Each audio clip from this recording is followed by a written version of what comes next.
welcome back to another episode of Dr Connect. Today, we're diving into the world of emergency medicine. But before starting the episode, I would like to begin with an amazing quote. In the world of emergency medicine, every second counts, every action matters, and every life saved is a victory. So I'm your host, Maha Prathiksha, and along with me, we have a really special guest who recently was awarded with a very prestigious Princess Diana Award. She is the president of GMSA and also a lecturer at New Vision University. Welcome, Dr. Tinatin. We are really glad that you're here. Thank you so much for inviting. It's a great honor for me to be today with you and also on the conference as a speaker. Thank you for the invitation. So today's episode won't be just sharing information. It'll be something that we look after that ignites the passion and also which sparks discussion. So we're really glad that we get this chance and this opportunity with you. So doctor, can you tell us about yourself and which specialty you're in and also the journey towards it? I guess you introduced me really well regarding it. Again, I'm the lecturer in several universities. One of them it is New Vision University. And also I'm doing my residency in gynecology and obstetrics. Journey, it's not easy. Med school, it's not easy. Like 6 years of medicine, it's not again easy. However, it's the passion and love of medicine that leads you forward into your career, let's say. So doctor, is there something that particularly fascinated you or triggered you to choose this particular field? I chose gynecology and obstetrics. It was not an easy choice, to be honest. But I've decided that from my third year of medical school, I do remember really well my first entry in the gynecological hospital, and I had it was 2017 or 18. I do remember the dates really well. It was 8th of March, and I had my first labor. I received my first labor, and after that I decided that I want to get involved in this field because there was a lot of mixed emotions regarding happiness, stress together, and of course the new life was born, so I cried a lot afterwards, so I decided to get involved in OBGYN. So that was the part that triggered you or fascinated you to take this particular field, is it? Yes, of course. After that, I have never changed my mind. All students, when you are going to the med school on your first year, you are wanting to become a surgeon, you want to become plastic surgeon, to do the plastic surgery. I had the same ideas also, but after this incident, I was I see myself in gynecology. So moving further, we'd like to know if you have had any of a challenging emergency case in obstetric and gynecology, and how did you manage it? I guess obstetrics and gynecology, it is the field that we can call the emergency, because delivering a baby, starting from abortions till the trophoblastic diseases or complicated pregnancy, everything is the emergency. So when you're going to the hospital every day, it is something new emergency, something new is happening, fun, let's say also, and it is always ending up with a cute new life there. So doctor, how do you manage or how do you prioritize multiple emergencies in a busy obstetric and gynecology department? To be honest, I'm so thankful that I'm working with a team and not alone.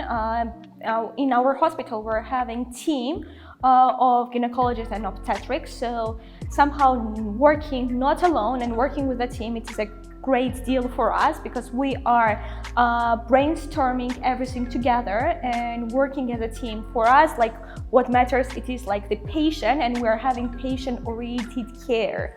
However, in outpatient clinic, we're doing it ourselves. Moving further, doctor, what steps do you make or ensure the safety and well-being of both the mother and the fetus in high-risk emergency situations?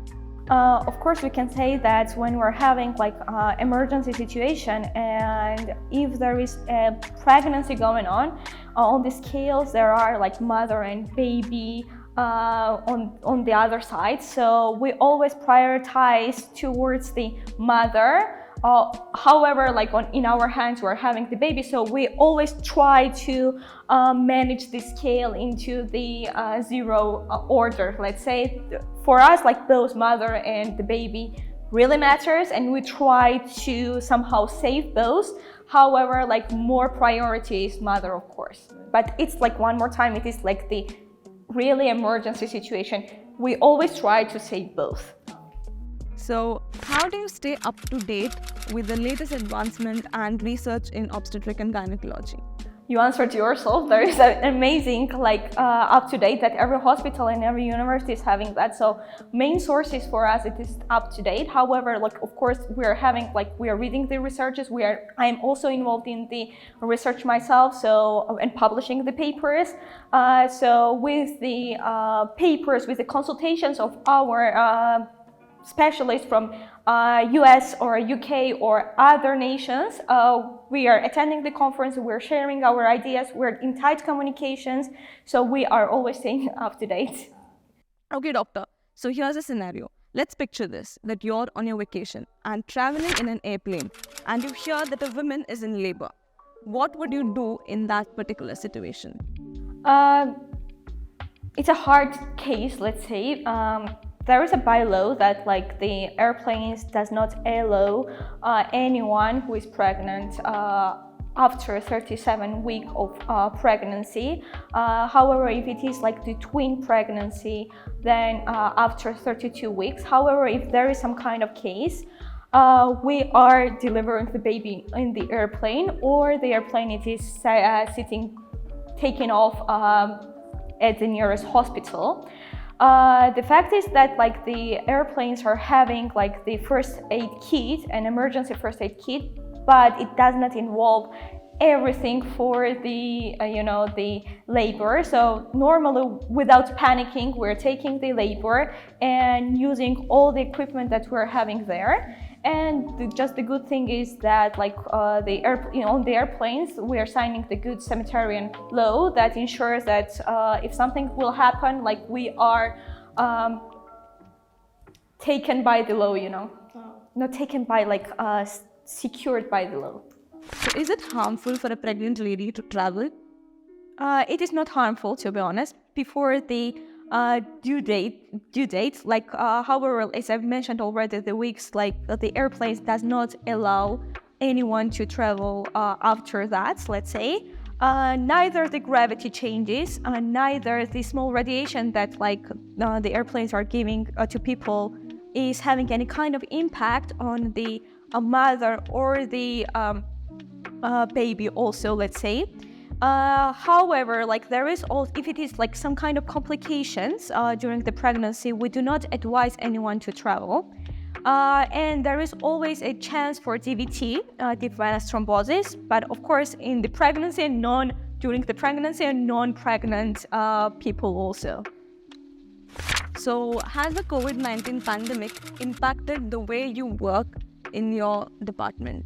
COVID-19, I guess everyone will agree, it was not really easy for anyone or everyone because like as a medical, in the medical field, we were not working just as a, let's say, gynecologist, but also we took care of the COVID patient, and we have seen a lot of advanced cases. For example, we have seen like the two worlds, let's say the newborns and the deaths also in the same hospital, and it was super tough for us to work. However, on the other side, the good thing is that nowadays we're having increased number of the population due to the COVID pandemic, so it had some kind of good impact also.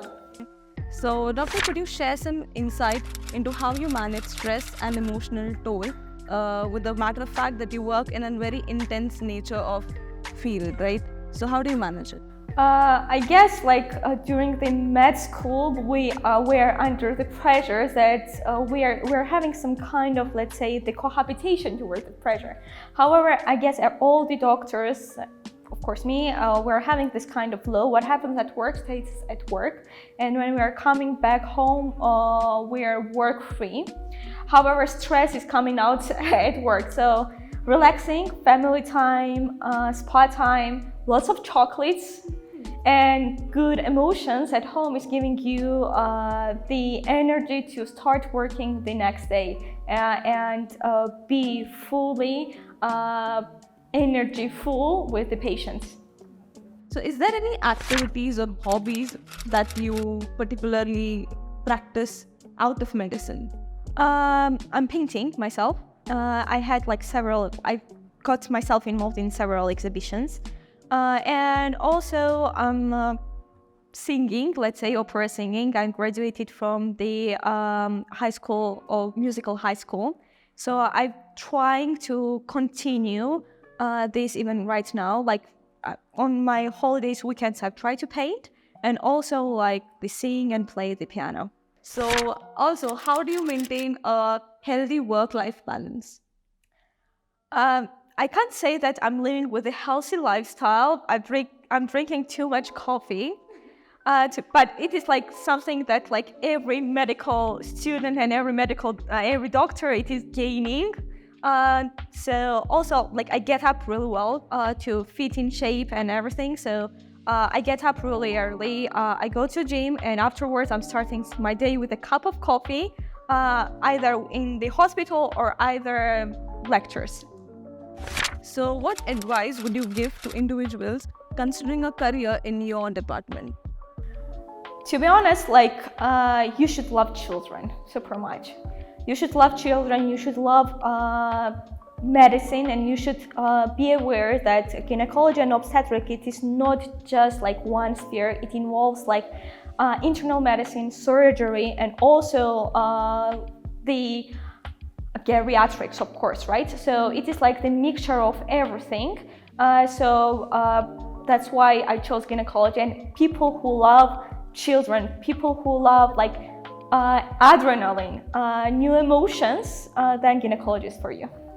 So doctor, how do you ensure open communication with your patients, and how do you address their concerns? Gynecology is a field where you are having different cultural background people, different ethnicities, and they are having different concepts. So I can easily say that gynecologists have heard a lot, have seen a lot. So we try to answer all their questions really carefully and act accordingly, let's say. So doctor, what's the most important lesson that you've learned throughout the career? To be honest, we are learning something new every day in our lives. Either it will be hospital work, or either it will be the working with the students. So I can't say something extra important. Everything, even minor details, are super important for us and teaching us something new. So for example, a patient confides a sensitive secret to you, which could impact their health. So do you breach confidentiality, or do you uphold their trust? What is your personal take on it? It depends on the secret and what kind of a medical emergency there is, To